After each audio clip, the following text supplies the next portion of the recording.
School days, good old golden rule days. Remember that?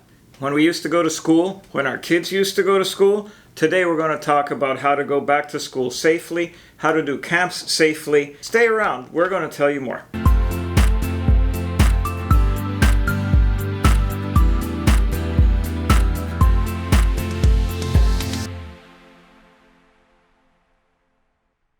Hello, welcome back. I'm Dr. Oscar Hernandez, board-certified internist and practicing pediatrician. You've been following many of these little programs, and we've been informing you about all things COVID. And of course, as most of us know, we're back into reopening and recovery and trying to go back to something that somewhat looks like a normal life. Well, it's not going to be normal, not for a while, but it will get back to normal, and we've talked about this before.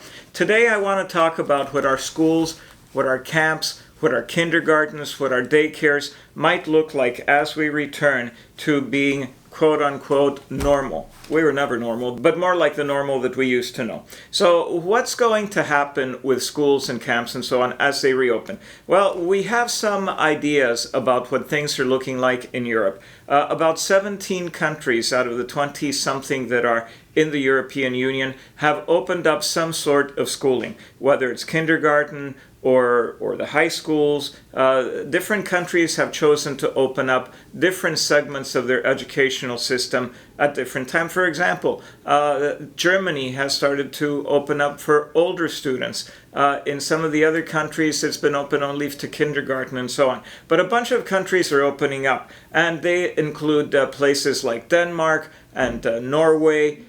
Britain is about to open. France has already opened. And speaking of France, we have the unfortunate case where as soon as they opened up, within about a week of opening up, there's somewhat 40,000 primary schools. We wound up with 70 new cases in children of COVID-19. Is that because the schools opened up or because those children were already incubating COVID-19? We can't be sure. But the thing that you need to know for sure is that as soon as you open up schools, there will be kids at some schools that do present with COVID-19. Fortunately for the pediatric population, it hasn't been as bad as it has been for the adult population. But here's the thing. When kids get COVID-19, they can go home and spread it to grandma or grandpa or people who aren't beyond 65 years of age but have some other risk factors. And of course, even though this disease has specifically targeted people who are over 65 and have significant risk factors, we know that there have been very unfortunate, sad, and untimely deaths in the younger population. Very rare, not common, but it's happened, and it's even happened within the scope and sphere of people that I know. Extremely heartbreaking. So, how are we going to open up our schools? How might that look like? Well, again, citing and using the European example, one of the things that you might see as schools and camps and daycares start to open up is smaller sizes in the group size. What does this mean? That means that the groups are probably not going to be more than 10, 12, 15 students, 20 at the maximum. The idea of 35 people in the classroom is really coming to an end, at least during this time. It means that special procedures are going to be followed in the schools, especially timed and scheduled hand washings. It means that those groups of 10, 12, 15, up to 20 people at a time should be moving as what I call cohorts or cadres. That means that they're staying in the same classroom. The idea of switching classrooms for one topic to another and for one activity to another is going to be a whole lot more limited, hopefully coming to a close. In other words, the cadre stays together. Math class is the same, math class is the same, English class is the same, PE class, it's maintained as a cohort, and this cohort moves as a group. This cohort has scheduled sanitation breaks, scheduled hand washing breaks. This cohort is going to the playground if it's playground activity at the same time and without other cohorts being there. This cohort is eating lunch in its own classroom, or if it's going to a cafeteria setting, has assigned seatings in that area. Why the concept of cohorts? Well, we expect that there will be cases of COVID-19 in schools just the same as there would be in other places. So the idea is that if your index case, the person who had COVID-19, is in a cohort, then that cohort needs to be targeted for special precautions, maybe special testing, maybe special dismissal, right? You may not be under fire to dismiss or close an entire school because the contact hopefully has been limited to that area. Sanitation is going to be very important. Teaching our staff and our teachers to maintain face masks, teaching staff and vulnerable children to probably stay away from most schools and get remote teaching or video teaching because many schools are not specifically equipped or trained to handle high vulnerability children. Schools and their staff need to be trained about how to recognize symptoms of COVID-19, what to do with a child until parents or assistant comes that has symptoms of COVID-19. Is there an isolation area? Is there personal protective equipment for the person who will be tending to that child while we are waiting for medical assistance or for a parent to come and pick them up? What are the routines that are necessary and the documents that should be available to schools saying that this child is now able to return to school? How will you communicate with other parents in the cohort and in the school and in the public health system that you've had a child exposed or who has been diagnosed with COVID-19? If you're a person who's involved in teaching or in directing a school or in directing a business, you need to think about these things and you need to get professional guidance. I see so many businesses and schools kind of cobbling together a plan when they really are not medically trained, they are not trained in public health, and they just cobble together recommendations from here, there, something that they heard in the press, or maybe they decided that they're going to be their own doctor and they can just research this thing on their own and figure out appropriate planning for themselves. Beware of this because you're putting yourself not only in harm's way in terms of possible litigation and problems, you're also putting your staff and your children and their families at risk unless you have good professional guidance. I assure you, professional guidance is thinking about things that you're probably not thinking about. And if you work in collaboration with professional guidance, then you're going to come up with a good policy and procedures manual for your school. You're going to come up with good staff training. If you don't have somebody to contact us at Coronavirus Business Advisors and Consultants. CVBAC is our website, and we can help guide you along the right path. But what else should we do in terms of taking care of our kids and our staff? Well, it's very important that our staff wear the good old-fashioned N95, if it is available. It is extremely important that our staff wear a surgical mask if the trusty N95 is not available. Here's the thing about face coverings. Face coverings will help. They're not that useful, but they will help protect other people from COVID-19. It really does very little to help the wearer. Now, I have a little cloth face covering that I keep in my car.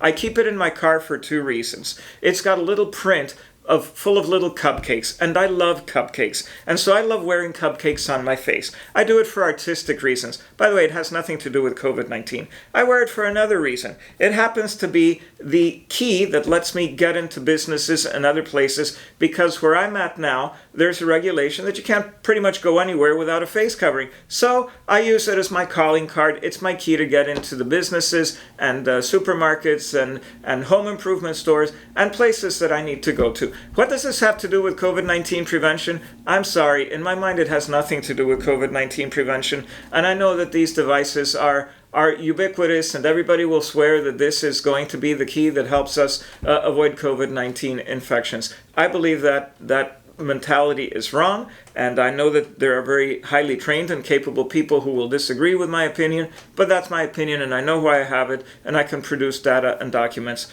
to back up why I think the way I think about that. If you really want protection, if you really want to protect the people around you, the trusty N95, I know that the word on the street and from the CDC is that unless you're a medical professional or you're dealing with people who are infected, you probably shouldn't be wearing one of these because there's not enough. Here's the problem I have with the there's not enough mentality. There's enough anywhere I look. Whenever I need N95 masks, my staff knows where to find them. and they're not that expensive either. But at least you can get a surgical mask. That's a better protection. Again, for other people, it's not really a protection for you. Well, that's all the time we have today. If you like this, give us a thumbs up. You know the story. You got to subscribe. If you don't subscribe, I used to send these programs to a lot of my friends and relatives and so on, and a lot of people like them and so on, but I've stopped doing that. We're now like on, I don't know, program 19 or whatever we've got out there. And the idea is this. If you like them, you're going to subscribe. I'm not just going to keep hounding you by sending them to you. So for my friends and relatives out there who are listening, that's the way you're going to get these programs in the future. So hey, thanks for listening. Before we go, I'm going to reflect on something that comes out of the scripture, out of the New Testament. Again, it is something that will help lift up our spirits in this difficult time. And the reading is from Mark chapter 4. Now, whether you're a believing person or not, these are words of inspiration. And I'm going to read out of the King James Version, which I almost never do, but it's a beautiful passage, and I'm going to read it today in Old English. And the scene is this. The apostles have gone off with Jesus into a ship, and they're out in the Sea of Galilee. And most of these guys are actually fishermen. The Sea of Galilee is a very tempestuous sea. Storms can build up at any time. It's actually 700 feet below sea level, and it's surrounded by huge mountains that are like 2,000 feet high. This causes heat to flow into the basin of the Sea of Galilee, and all of a sudden you can get these tempests. Well, a lot of the guys that are on this boat with Jesus in the Sea of Galilee, they're fishermen. These guys are no strangers to storms on the Sea of Galilee. But there's this one particular storm where they're on a boat with Jesus, and they're freaked out. And here's the scene. It says, this is Mark chapter 4, verse 37. And there arose a great storm of wind, and the waves beat into the ship. The water was actually coming into the ship. This wasn't just trouble around. This was actually trouble inside their little household, which was their boat, right? Beat into the ship so that it was now full. It doesn't look good. The ship's going down. And Jesus was in the hinder part of the ship. That means in the stern, the back part of the ship. He was in the hinder part of the ship, asleep on a pillow. Well, there's trouble in Sparkle City. The boat's going down, and Jesus is asleep on a pillow. Think about the scene, right? And they awake him, and said unto him, Master, carest thou not that we perish? They could have asked Jesus all kinds of things. How do we get out of this storm?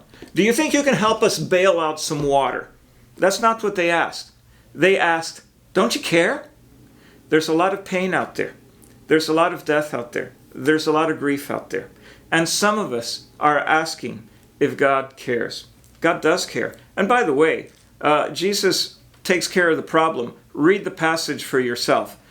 Be heartened that even when the ship seems to be going down, if you've been going through financial, personal, health problems from COVID-19, or from cancer, or heart disease, or your family's falling apart, or there's a divorce on the horizon, or whatever the waters are that are beating into your ship, take heart.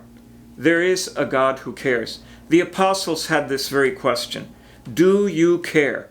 Do you care that we're going down?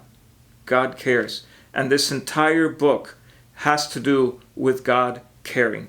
It's not whether we choose God. We should and we must. But God has already chosen us. And He loved us so much that He made a tremendous sacrifice that we would be with Him in eternity. If you believe this, kudos to you. If not, I encourage you to dig deep and find your spiritual roots. Folks, if you like the video, give us a thumbs up, subscribe. We're going to be back next time with more good information. I hope you like it. We love your comments. Send us some. Thanks for listening.